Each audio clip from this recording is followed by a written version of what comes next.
In today's video, we're going to talk about this van in this extremely cold and snowy weather. So let's go.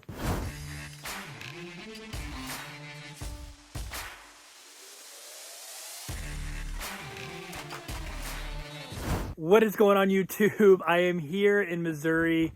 It's a blizzard right now.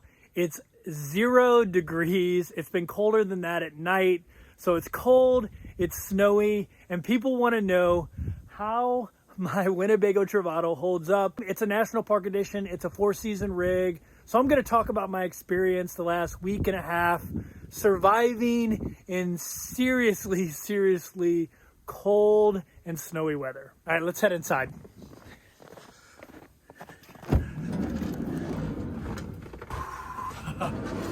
All right, so outside I described this as a 4-season rig, and that's what Winnebago billed the National Park Edition as. What does that mean? I'll tell you what it means to me. It means I can use my rig no matter where I'm at. If I'm in the hot desert, my rig's gonna work, all my systems are gonna work. If I'm in extremely cold weather like I am right now, all my systems are going to work. So how did Winnebago pull that off? Well, what they did was they brought everything they could inside the rig. So all the pipes, anything that can freeze up or get too hot is inside the rig. There are still a couple things outside the rig. My gray water tank, my freshwater tank, and my Volta battery box. So how are those things not freezing up? Look, my water works. It's 0 degrees outside. How are they not freezing up?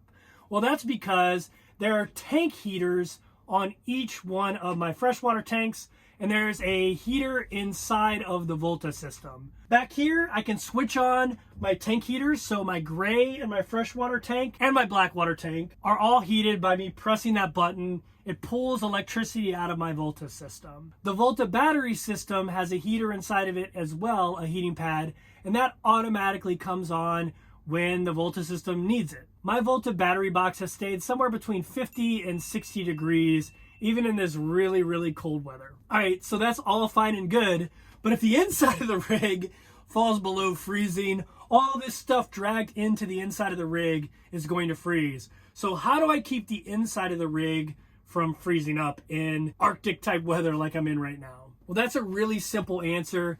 It's my Truma Combi system. So what does the Truma Combi system do? It's pretty simple. It provides hot air to my coach and also heats up my water. If you can feel this water right now, it's really warm because it's being heated by the Truma Combi system as the Truma Combi system is heating my coach. The Truma Combi system is powered 2 different ways. It's either powered by propane or it's powered by electricity. You can also use a combination of both propane and electricity. So where does my system get propane from? So there's a propane tank underneath my rig. It's 4.6 gallons, which I'll talk about in a little bit, is not that much propane. Where does it get electricity? It gets it from my Volta system. So I can use propane to heat my rig, or I can use electricity to heat my rig, or I can use a combination of both. Let me show you that real quick. So you have just straight gas. I'm just using propane on this setting. On the next setting, I'm using 1 electrical element. The setting after that, I'm using 2 electrical elements. After that, I'm using a mix. So propane and 1 element, and then propane and 2 elements. All right, so I can heat my coach 2 ways. Actually, there's 3 ways. I'll talk about the 3rd way in a moment. But I can heat my coach with propane or electricity or a combination of both. But they both have their positives and negatives. So let me explain real quick. So propane heats really well. No matter what the temperature outside, I can keep it nice and toasty in here with propane. The problem with propane is I only have a 4.6 gallon tank. So that's about the size of those tanks you use on your barbecue pit. So in weather like this, it only lasts me about 4 days. I'm actually out of propane right now, and I'm gonna go get some soon. All right, so electric has its issues too. So I have this huge Volta power bank, but those electrical elements, those coils, take a lot of electricity. If I'm using 1 coil, it'll last about 8 hours before I need to recharge my batteries. So I either need to do an auto start to recharge or I need to drive somewhere. If I use 2 elements, I'm only going to get about 4 hours of heat out of that. That sounds great. Okay, Kevin, well, you just do auto starts like you do with the AC. Well, it's not that simple. So when it's really, really, really cold, one heating element is not gonna keep up with the heat that you need. It just doesn't. I've tried it.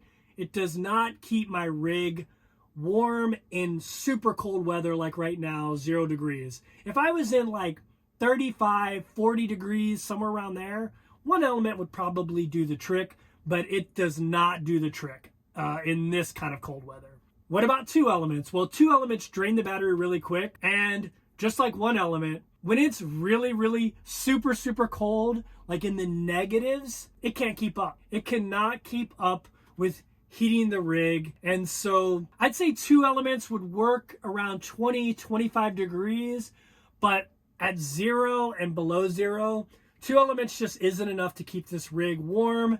And you constantly have to worry about power when you've got two elements going. So I'm sure you're thinking, well then Kevin, just use mix. So the problem with that is the way mix works is, since propane is more efficient, it heats the rig up to whatever temperature you want it at. Like I have it set at 67. And then the elements will come on and keep the coach at that 67 degree temperature. Well, the problem is the elements won't keep it at that temperature when it's super, super cold. So when it's set on mix, it just ends up using propane all the time anyway. So you might as well just put it on propane. Okay, I mentioned that there is one more option. So can you guess what that option is? If you can, type it down below. I'll give you a couple seconds.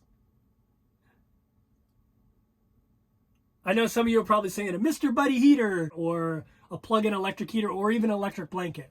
But really the third option is to just start the engine of the van. Not an auto start, so we're not filling up the Volta battery. We're just starting the engine and letting the Ram ProMaster heat go to work. And I'm gonna be honest with you, when you turn that Ram ProMaster heater on, it gets super warm in here. It is the most efficient heater in this rig. So if I want to, I can start my rig off and just sip my gas all night, and I can keep it warm in here if need be, but that's kind of an emergency situation, right? Okay, so that's how I heat my rig. It's a blizzard outside, but I need to go get some propane, so that's what I'm gonna do right now. I'm gonna head out and go find some propane somewhere. So I headed out in the blizzard to find some propane, but unfortunately it was President's Day, so nothing was open. However, I was really impressed with how well my van did in the blizzard. Man, I just wanted to show you how much of a blizzard it is out here. I mean, there's a good foot of snow. The roads are crazy. I was on the roads going, 45, 50 miles an hour. They hadn't cleared the roads, and she held up really well. She did really good. I think it's those KO2 tires. They just stick, While she's had her issues getting out of the mud, she's got no issues in snow, which is really cool. I mean, I'm assuming it's because this thing's 10,000 pounds, plus it has those KO2 tires, so it's digging in really good, getting through that snow, hitting the asphalt. Really, really happy with it. I mean, it is like coming down right now. It is crazy. Okay, so I didn't really mention it outside, but that was a complete fail. It's President's Day, so nothing's open. I have no propane. This is going to be a really, really interesting night. We'll see if I can keep this rig nice and toasty and warm and keep everything from freezing up. So yeah, this is gonna be fun. So I went to bed pretty early that night, around 9 o'clock, with two heating elements on and no propane. I woke up about 3 hours later because it was really, really cold in my coach. So it's about 12:30, 12:40 in the morning. I woke up because it was getting cold in here. I don't really need an auto start, but I did an auto start so I could have warm air. When you run out of propane and the temperature is really, really cold, like it is right now, it's 0, the heating elements are just not enough to keep it warm enough on the inside to be comfortable. So the way around that when you don't have propane is to start up the engine. You can either do it with an auto start, so you put electricity into the Volta system, or you can just normally start it up and eventually the hot air will heat up the coach. The good thing about the Ram ProMaster is the heater, the normal heater in the ProMaster, is actually pretty good. If I leave this thing run for about 15, 20 minutes, it'll get about 80 or 90 degrees in here. It gets really, really, really warm, almost too warm. But that means I have to wake up all night and turn on the heat. It's not ideal, so tomorrow I'm definitely gonna go get some propane. So the cab heater heated up the rig well. I eventually drifted back asleep, but at some point the auto start went off and the rig got cold again, so I had to wake up and figure out a solution. All right, so it's early in the morning, it's like 7. Look at that. It is -6 degrees out there. I don't know if you can hear it or not, but my engine is running. I decided to get up last night and just start the engine it was probably about 3 hours ago, rather than continue to try to battle with just the electric and then it turning on an auto start when the electric brought the Volta down to 20%. Every time that would happen, it would get really toasty in here. I just figured, you know what, I'm just going to start it up and just leave it on. And it is nice and toasty in here. It's like 80 degrees. But that's a lesson learned. You don't want to do anything, I think, below 20 degrees without being able to keep your propane replenished. So I'm definitely going to go get some propane today. In the past, I've been down into the 20s, like mid to high 20s, and I've never had an issue using electric. But it's definitely not good enough to battle below 20 degree temperatures, especially when it gets into the negatives. So you definitely need propane. So that's what I'm going to do this morning. I'm going to go get some propane. Okay, if you enjoyed this video, make sure you smash that like button. And if you like content like this, you like seeing me experimenting with different things, trying to figure stuff out with my rig. Obviously, I learned a lot of valuable lessons. Make sure you hit that subscribe button. I put out weekly videos, so it should be a lot of fun. Thanks for watching, and thanks for all the support and well wishes for my mother. I really appreciate it. See you next week.